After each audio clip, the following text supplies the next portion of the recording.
Bueno, finalmente el nuevo miembro de la familia, vamos a darle la oportunidad de agradecer al profesor Daniel Carrasco. ¿Cómo? Va a tomar la alternativa, hablando en términos taurinos, va a tomar la alternativa a Daniel Carrasco, que viene de la Universidad de Málaga. Daniel, pues nadie es perfecto y él menos, es contador.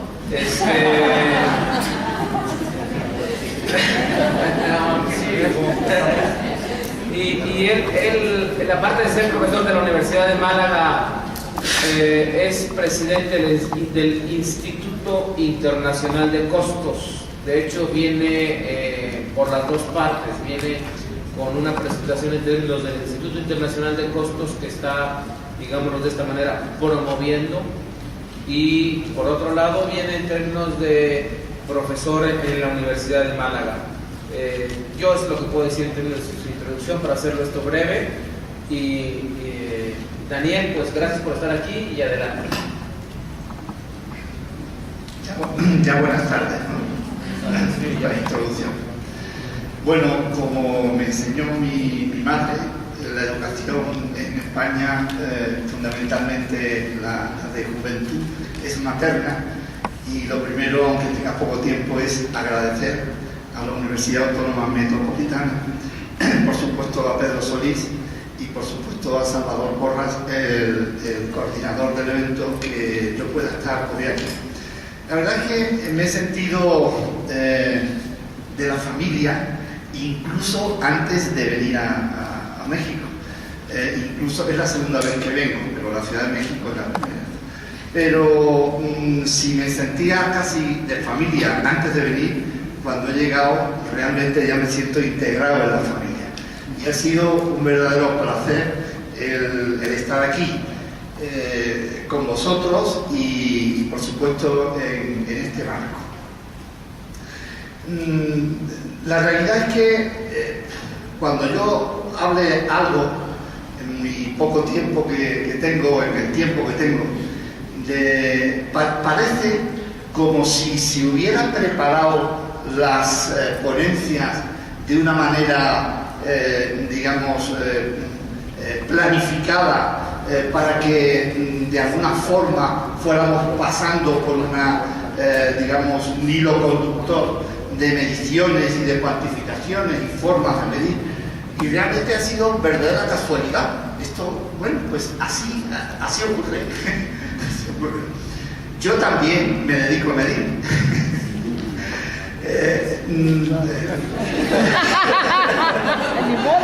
No mido ladrillos, no me quedan bien. Sin medición no es nada.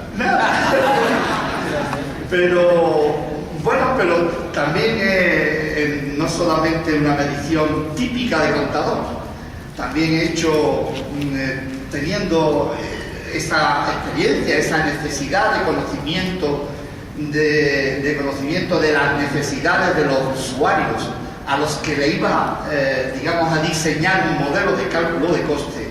Sí que he preparado unas encuestas y sí que he tratado de conocer cuáles eran sus necesidades antes de elaborar el modelo, y después, posteriormente, una vez terminado el modelo y de haber mostrado, digamos, los indicadores, los opus de información que generaba, para conocer su conocimiento antes y después contrastar si lo que habíamos hecho estaba o no correctamente.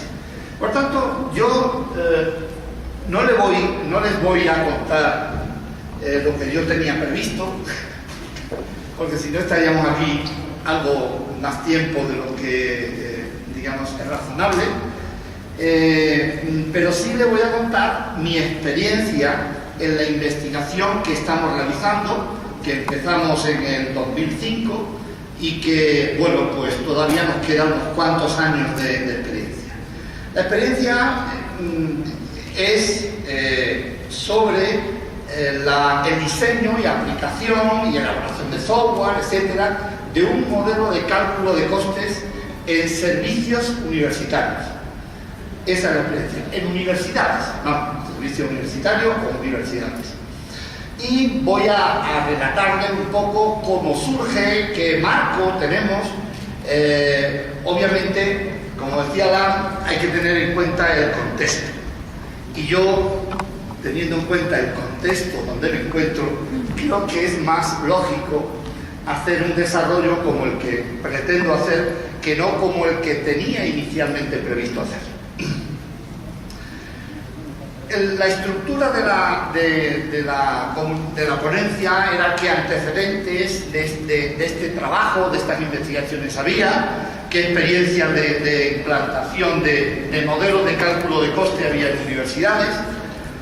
Segunda parte, voy a comentar de qué etapas de desarrollo y personalización de un modelo de costes por actividades existen en las universidades, cómo podemos definir un modelo, cómo realizar la personalización de ese modelo a diferentes universidades. Ahora mismo estamos implantando el modelo en 9 universidades españolas y hay 2, 3 a la cola, porque no hay tiempo para más, no podemos llegar a todo.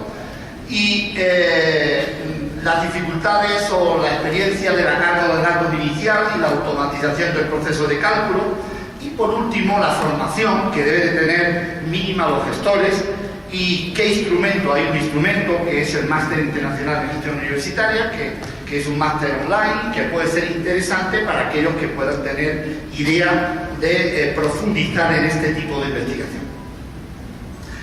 Bueno, los antecedentes en España de lo que es la contabilidad analítica aplicada a las administraciones públicas son estos que tienen ustedes ahí. Es cierto que a principios del siglo XX hubo unos intentos de aplicar la contabilidad analítica a las administraciones locales, pero no tuvo éxito. Y cuando realmente se toma conciencia de la necesidad de aplicar una contabilidad analítica de costes, de gestión, es lo mismo. Vamos, lo llamo analítica porque no me gusta el nombre, pero es así como lo llaman en la normalización. Bueno, pues en el año 83 es cuando aparece el primer modelo de cálculo de costes para administraciones públicas. Tiene un rotundo fracaso porque está elaborado de arriba abajo. Es decir, hay unos señores que se reúnen para la elaboración del grupo 9, que es el modelo de cálculo, pero después no tiene en cuenta las necesidades de información que tienen los gestores. Obviamente fracasan. Hay un organismo que se llama Intervención General de la Administración del Estado, que es el organismo que está encargado de elaborar el marco contable de las administraciones públicas. Esa IGAE, pues viendo el fracaso, pues trata de cambiar o cambia el modo de actuación. Empieza digamos, a ofrecer la posibilidad a organismos públicos de poder diseñar un modelo. Y efectivamente así empieza en el año 1988-89 hasta el 2004, que con esa experiencia elabora un modelo de cálculo que lo llaman Proyecto CANOA, que significa Contabilidad Analítica Normalizada de Organismos Autónomos. Bueno, también es de escasa aplicación, pero lo cierto es que con esta experiencia termina elaborándose un modelo en el año 2005 que se llama unas normas que llaman Principios Generales de Contabilidad Analítica de las Administraciones Públicas. Esto no es más que un marco básico de funcionamiento para aquellas administraciones públicas que quieran aplicar contabilidad analítica se pueda realizar. ¿Qué antecedentes hay, qué experiencias hay en España de aplicar un modelo de contabilidad analítica en universidades? Bueno, pues hay muchos, como ustedes pueden ver. Hay el modelo FCAO del año 91 de la Complutense, proyecto de escudo de la Universidad de Oviedo, la Universidad Jaume I ya en el 2004 y la Universidad de Cádiz, de la Universidad de Zaragoza. Bueno, hay varios intentos. Lo que sí es cierto es que ninguno ha tenido éxito. Es decir, ninguno. En ningún caso se ha podido aplicar o se ha llegado a aplicar. Hay varios condicionantes. Sin duda, Uno es el de la propia informatización o mecanización del modelo. El esfuerzo de una universidad por, además de diseñar el modelo, mecanizarlo, es algo complejo para la universidad y es lo que realmente ha hecho fracasar desde mi punto de vista. Finalmente, en el año 2006, estábamos trabajando desde 2 años antes, pues aparece el modelo de, digamos, vamos a decir, propugnado por la OCU, que es Oficina de Cooperación Universitaria. Esto es una empresa pública formada por 7 universidades, está Alcalá, está la Rey Juan Carlos, la Carlos III, varias universidades, y que esta empresa pública se dedica a elaborar software para las universidades de todo tipo, académico, contable, de contabilidad presupuestaria, y le faltaba el de cálculo de costes. Bueno, pues ellos crean un comité científico académico y que lo preside José Antonio Gonzalo Angulo, que es un profesor de reconocido prestigio en España, la semana pasada lo nombraron presidente del Instituto de Contabilidad y Auditoría de Cuentas, que es el máximo organismo de contabilidad en España, de elaboración de normas. Y yo actúo como ponente del modelo. Hay toda una serie de personas de distintas universidades, gestores e investigadores, no solo investigadores, gestores e investigadores, donde van a ir, en esta comisión, van a ir validando los adelantos, las propuestas que vayamos haciendo, en este caso, yo como ponente, mi equipo de trabajo.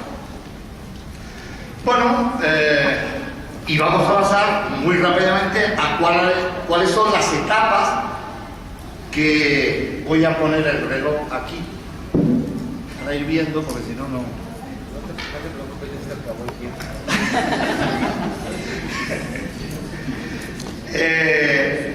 Voy a ir. Pueden ustedes, esto está publicado en un libro que se llama El Libro Blanco de los Costes de la Universidad, y lo pueden ustedes bajarse en www.ocu.es, en el portal de costes, el que tiene interés, ahí lo tienen ustedes. Bueno, pues ¿qué es lo primero que teníamos que hacer? Pues lo primero que teníamos que hacer es conocer la prioridad de los usuarios de la información, es decir, conocer las necesidades de la información, y en ese sentido pues diseñamos una metodología de análisis y hacemos unas encuestas que yo no conocía, la de ESCD, no la conocía, si no hubiera aplicado seguro esta metodología, pero no la conocía. Bueno, delimitamos el universo de la muestra, agrupamos funcionalmente, etcétera, etcétera, confeccionamos la encuesta, recogida y exportación de datos y informe y conclusión. Lo primero es identificar potencialmente cuáles son los usuarios. Usuarios de la información de costes son dos, externos e internos, o internos y externos. Por tanto, había que distinguir unos de otros. Se agrupan los usuarios de acuerdo con la información requerida cada uno en la toma de decisiones, y se establecen unos niveles de responsabilidad en las universidades, porque obviamente las encuestas no iban a ser lo mismo para la rectora, es que yo tengo rectora, para el rector o la rectora, y que para el director de un servicio. Se diseñan las encuestas adecuadas a su nivel de responsabilidad y adecuadas al nivel de sus necesidades informativas.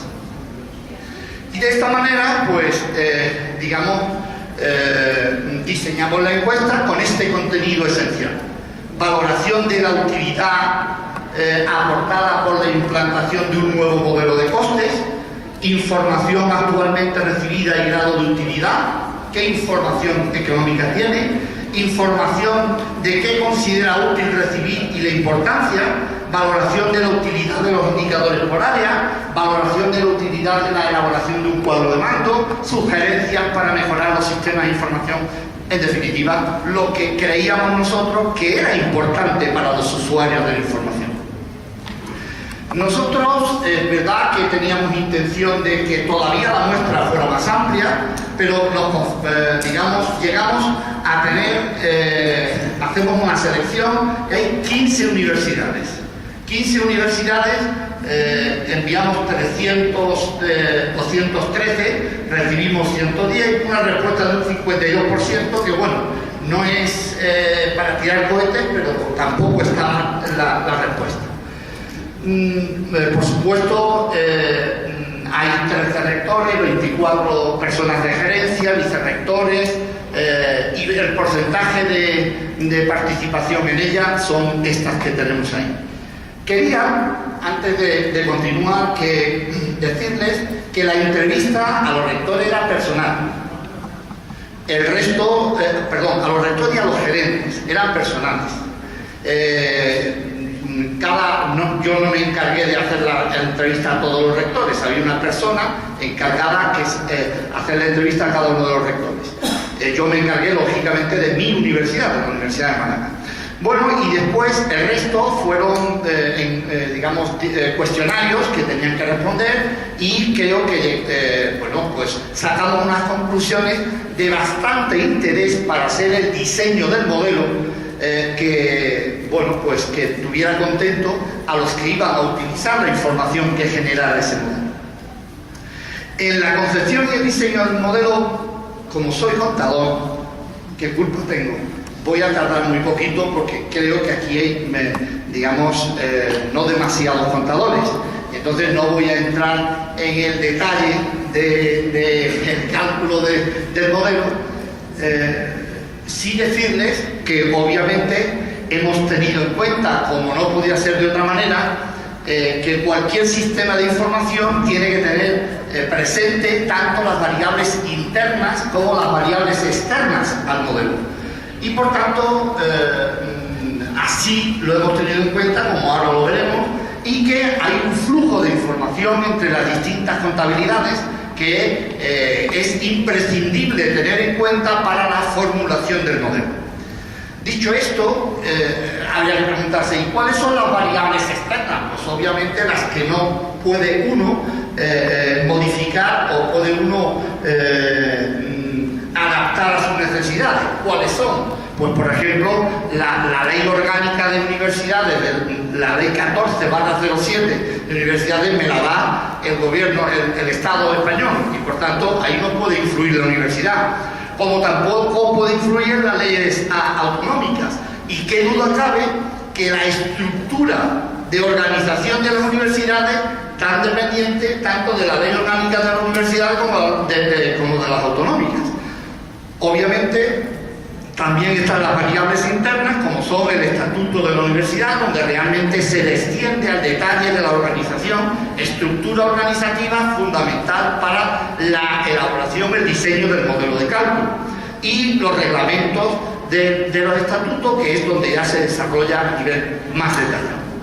El sistema productivo de una universidad sabemos que es un sistema de servicio de multiproducto y que además se obtiene de forma paralela, acumulativa y alternativa. Teniendo todo eso en cuenta, pues diseñamos el modelo con unas características básicas, los componentes, un funcionamiento y unos costos de formación. Las características básicas, voy a hacerlo muy rápidamente.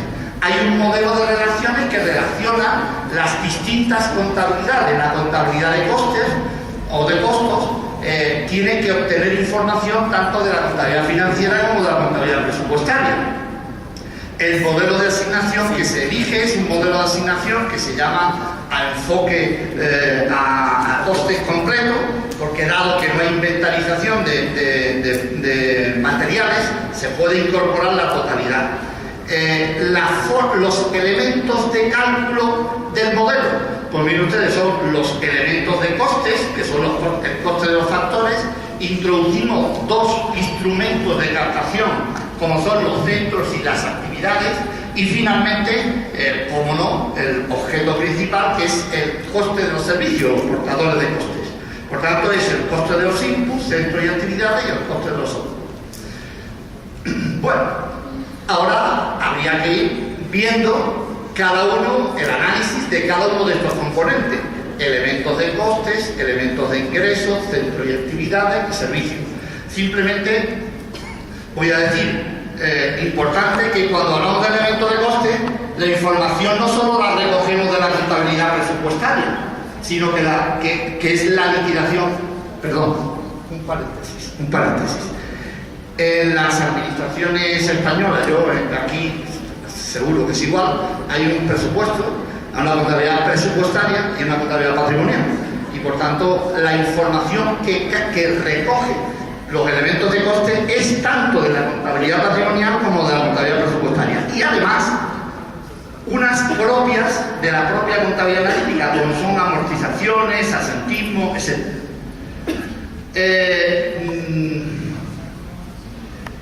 Tenemos que tener en cuenta que el fracaso, o yo pensé que el fracaso fundamental de los anteriores modelos era la falta de automatización. Cuando un funcionario hace un asiento, registra una partida presupuestaria, automáticamente tiene que ir a la contabilidad patrimonial que corresponda y automáticamente tiene que ir también a costes. Después se harán los ajustes que sean necesarios, pero por tanto así lo hacemos con elementos de gastos, con elementos de coste, con elementos de ingreso y con centros. Dividimos en función de la tipología de centro, en nuestro caso departamentos, centros de enseñanza, centros de investigación, servicios generales y otros. Y la clasificación de la derecha es en función del comportamiento que tenga el centro en el cálculo del proceso formativo del curso, principales, auxiliares, etc. Bueno, estos son lo mismo, pero en actividades, son centros, en este de atrás era el centro, estos son las 4 grandes actividades que realiza la universidad, son docencia, investigación, extensión universitaria y otros servicios, extensión universitaria o cultural. Y en cuanto a las actividades, fíjense que hay 3 actividades que son la finalista, anexa y lo que llaman aquí TROPI, que es trabajo realizado por el organismo para su movilizado. Son las 3 actividades a las que van a ir la totalidad de los costes absorbidos por las demás actividades. ¿Por qué? Pues porque aquí están estas actividades finalistas, son los servicios finalistas. Está la asignatura, la docencia, los máster, los maestrías, etc. Las investigaciones. Aquí en las actividades anexas sería, por ejemplo, pues residencias de alumnos o restauración, que no es un objeto principal de la universidad. Y aquí son trabajos que realiza la universidad, por ejemplo, cuando hace un software para ella misma o cuando se hace un edificio para sí misma. Bueno, digamos, ya tenemos los elementos, ya tenemos los instrumentos, que son elementos de coste, centros, actividades y servicios. Bueno, pues el modelo de coste tiene que interrelacionar los distintos instrumentos para conocer el coste final del servicio. Y esto es lo que se hace con el mapa de actividades. El mapa de actividades nos dice en cada centro cuáles son las actividades que se desarrollan. Y aquí, pues, bueno, pues está, en este caso, las actividades de docencia, se desarrollan las actividades de docencia, titulaciones oficiales propias y enseñanza, se desarrollan en estos centros, departamentos, centros de enseñanza, otros centros, la biblioteca, esas son las relaciones. Y así sucesivamente, lo mismo, estos son, digamos, las unidades de medida que puede ser por crédito, por horas de docencia, por alumno, que hemos utilizado lógicamente para cuantificar el output de salida, en este caso de la enseñanza superior. Lo mismo con la investigación, exactamente igual, hay un mapa, hemos hecho una distinción entre investigación genérica o básica y investigación de proyectos y contratos. Bueno, hay 2 grandes centros donde se investiga en la Universidad Española, que es el departamento, y hay otros que son centros de investigación que tienen las propias universidades para investigar. Y Bueno, pues así, también aquí hay unos opus que son las publicaciones, los proyectos, los contratos, son en definitiva las salidas, los opus de trabajo, de servicio, los servicios que presta la universidad a la sociedad. Y aquí está la fórmula de medirlo.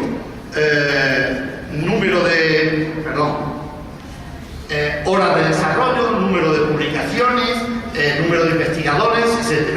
Lo mismo para extensión universitaria, bueno, lo mismo para servicios, no voy a pasar más, lo mismo para dirección y administración. Aquí una curiosidad, fíjense que a la derecha tiene hemos dividido la administración en dos apartados. Uno que se llama Administración y Dirección General y otro Administración y Dirección Funcional. ¿Con qué objetivo?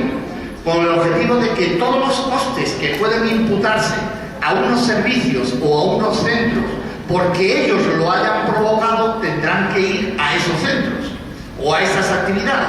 Aquellos que son, por ejemplo, el rectorado, los gastos del rectorado no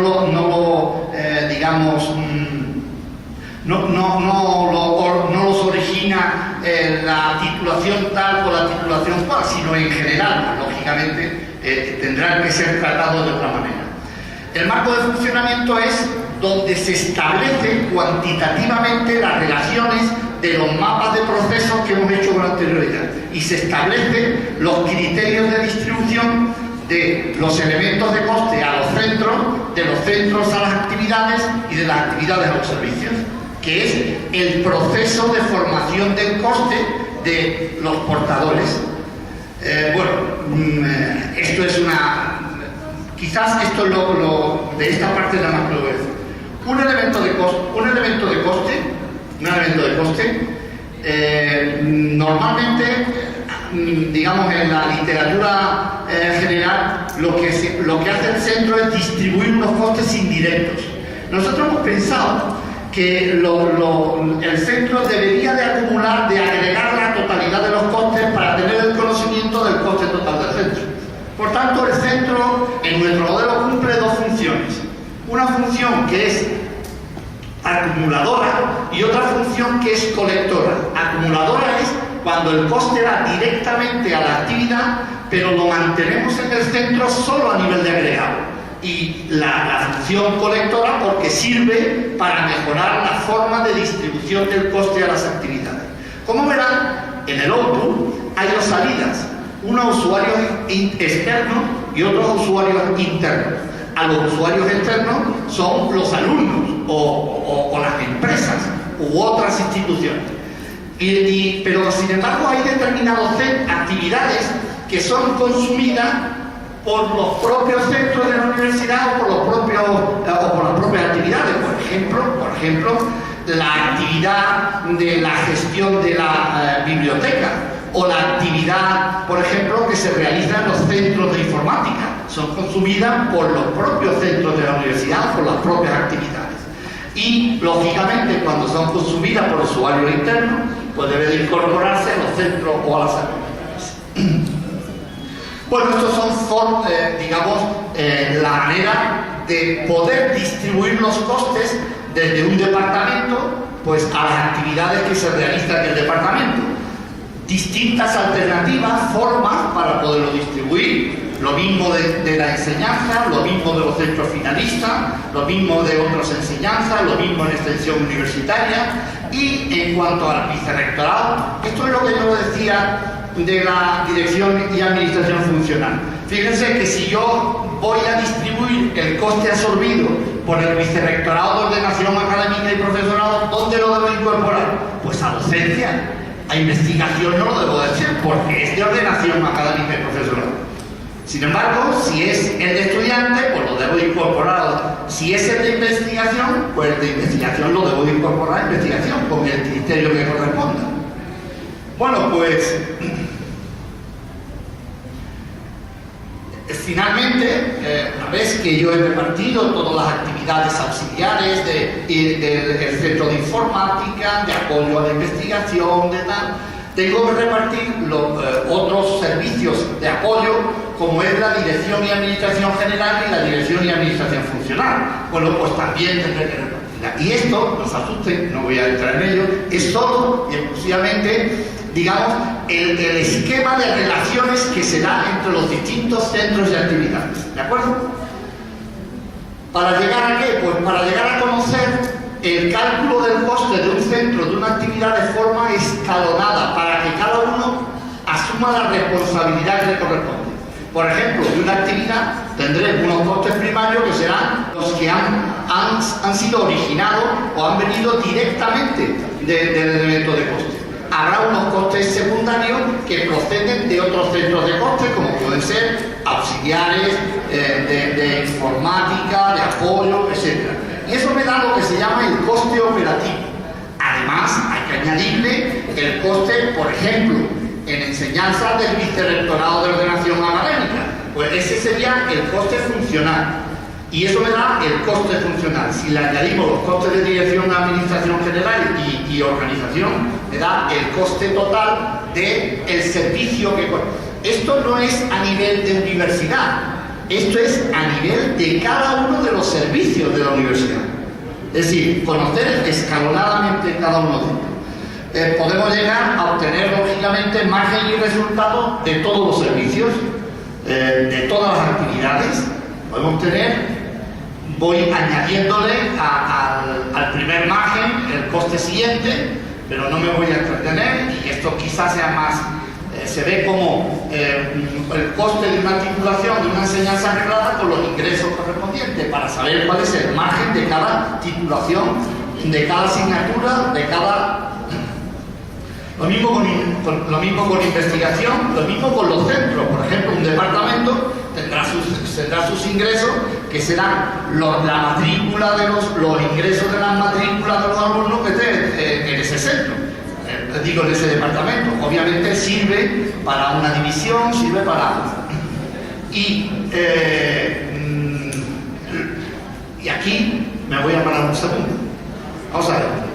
Aquí lo único que le quiero decir es que todos los sistemas de información de un ente, cualquiera, de una institución, está interrelacionado. Ustedes tienen sistemas de información de gasto, de justificante de gasto, de gestión de personal, de inmovilizado, de almacenes.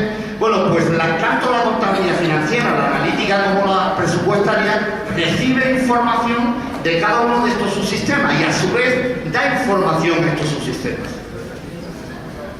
Los opus informativos que hemos diseñado, en el modelo tienen unos carácter periódico y normalizado, pero también hemos querido dejar abierto para que el propio usuario se elaborara sus propios opus de información. O sea, está la herramienta, digamos, tan desarrollada, la herramienta informática, que se puede elaborar sus propios opus, que serán de alta dirección, de dirección intermedia, funcional, operativa y externa. Los informes de coste los informes de opus informativos son estos: elementos de coste, de ingresos, centros, actividades, márgenes, criterios de reparto. Y los indicadores, hemos elaborado un cuadro de indicadores procedente de la información que se genera en el propio modelo, en el que se podría distinguir indicadores para los usuarios externos e internos, indicadores por tipología de usuario, de alta dirección, de órganos de gestión funcional intermedia, de órganos de gestión... ¿Basado en qué? Basado en la información de la encuesta que hicimos al principio de la elaboración del modelo. Y por último, indicadores por naturaleza, que son de docencia, de investigación, de extensión universitaria, etc. Bueno, y ya terminamos el modelo. Decía que le iba a contar una historia de mi experiencia. Terminamos el modelo y se publica el libro blanco de los costes en la universidad, que lo tienen ustedes, como lo he dicho antes. Bueno, pues ahora, ¿qué hay que hacer? Hay que implantar el modelo en las universidades. Y, bueno, contamos una estrategia para implantar el modelo. Lo primero era que los políticos quisieran que se implantara el modelo, lógicamente. En Andalucía tuvimos la suerte, o tenemos la suerte, de que el máximo responsable de universidades dice en el contrato programa que hay, el contrato programa le suena más o menos lo que es un acuerdo entre el gobierno y las universidades por la financiación que tienen. Entonces incluyó dentro de eso el que tenía que montar la contabilidad en un plazo de 5 años, así de simple, la contabilidad analítica, para poder saber por qué el coste de un alumno en filosofía y letras de la Universidad de Huelva cuesta 3 veces más que la Universidad de Málaga, o viceversa. Esa razón hace que, nos pongamos en marcha, y lo primero era, no es una cuestión de otra vez de arriba abajo, es decir, no es una cuestión de imposición. Es verdad que los rectores nos llamaban para hacer el contrato y nosotros tenemos los contratos con los propios rectores, pero por imposición de ese contrato programa del que antes hablé. Lo cierto es que la única forma de tener éxito, cualquier modelo que se vaya a aplicar, es concienciar, integrar, como quiera llamarle, a la gente que van a utilizar el modelo posteriormente. Y por eso se crea una comisión de seguimiento y validación. Esa comisión de seguimiento y validación está formada por, funcionarios de la universidad o gestores de la universidad y por los propios elaboradores del modelo, es decir, mi equipo en este caso.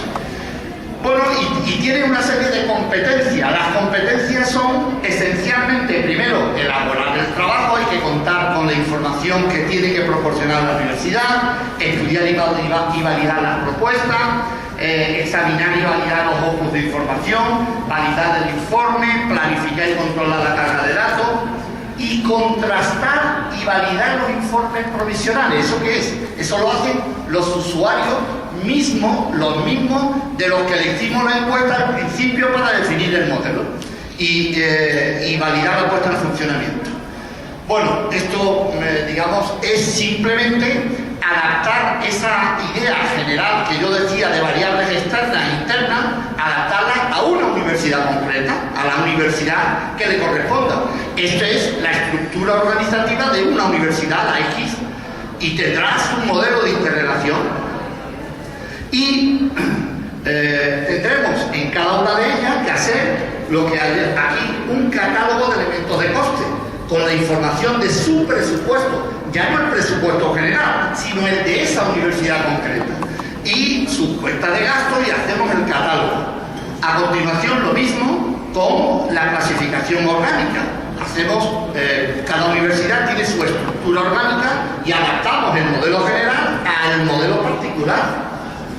Exactamente igual con la estructura funcional. Los servicios, no en todas las universidades tienen los mismos servicios.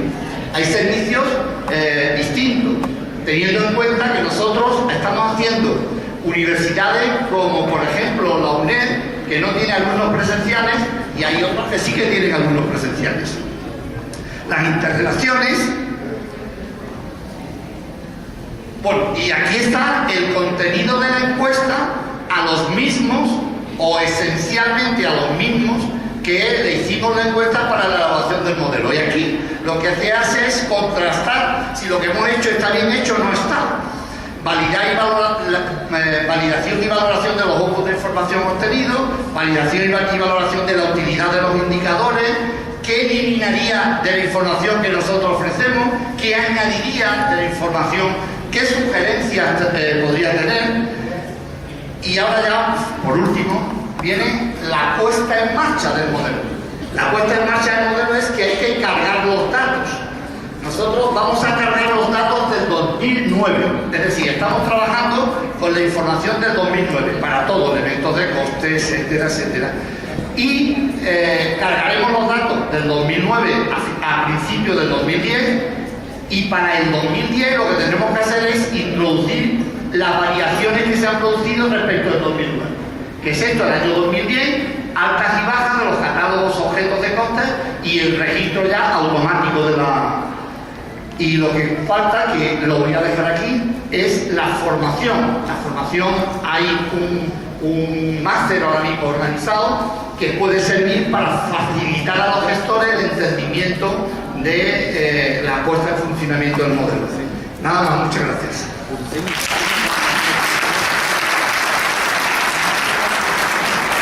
Daniel, una pregunta de que puede ser interesante los modelos.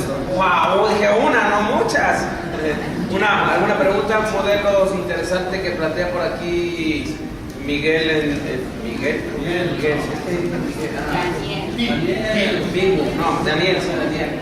Daniel Carrasco, que presenta, que puede ser interesante para algunos. Damas, primero Reinaldo, y después vamos contigo.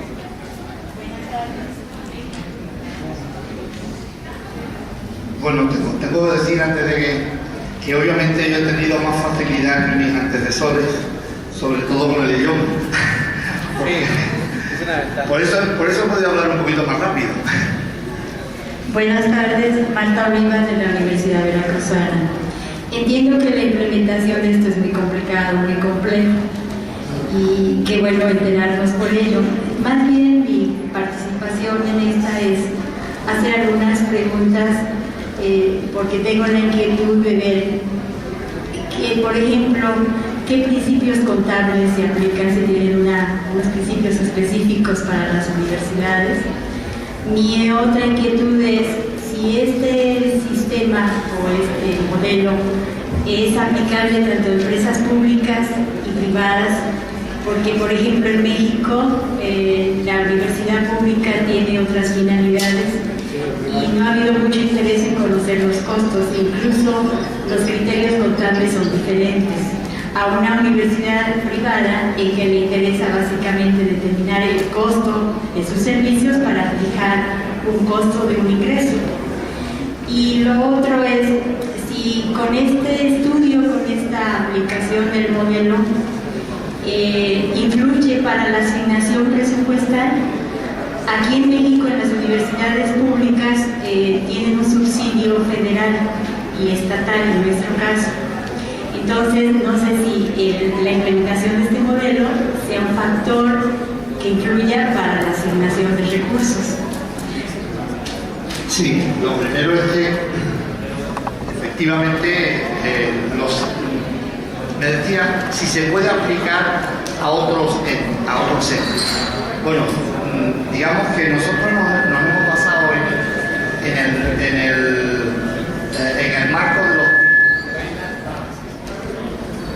el marco de los principios generales de contabilidad analítica.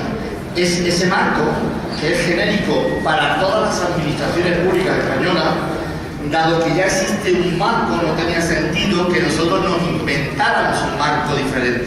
Por tanto, lo que hemos hecho es adaptar ese marco a una realidad concreta que es a la universidad. Evidentemente, ese marco está pensado para las administraciones públicas. ¿Que es posible aplicarlo a aquellas empresas que sean también, digamos, oferentes de servicios? También. Pero está pensado esencialmente para las administraciones públicas. En segundo lugar, que se influye.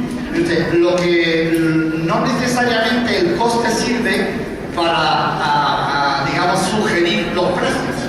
El coste sirve para la racionalidad económica, sirve para el análisis de la eficiencia y de la eficacia. Y ahí es donde, digamos, por lo menos en España, y yo creo que también fuera está de moda, y yo creo que es imprescindible la racionalidad de la aplicación de los recursos públicos, porque en definitiva son recursos de todos.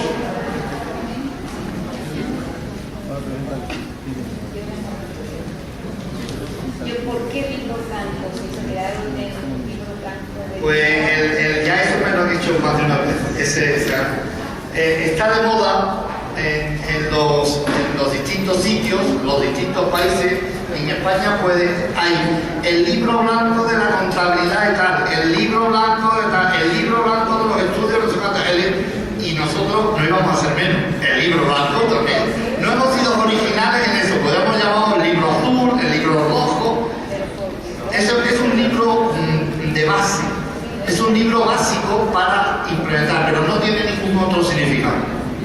La última pregunta, me están diciendo que tenemos que desalojar, podemos decirla de allá afuera. Hay un evento que no es de nosotros a las 3 de la tarde, y perdón por dar, por eso Fernando Frausto del Politécnico Nacional. En sí, en primer lugar, la cuestión de supervisión es que la llevan, ¿a dónde la aplican? Por otro lado, dentro de la currícula de la contabilidad, ¿sabes? Para contador, ¿contemplan lo que es la historia de la contabilidad? Bueno, una buena pregunta. Una buena pregunta porque además me ha dado justamente en mi parte sensible.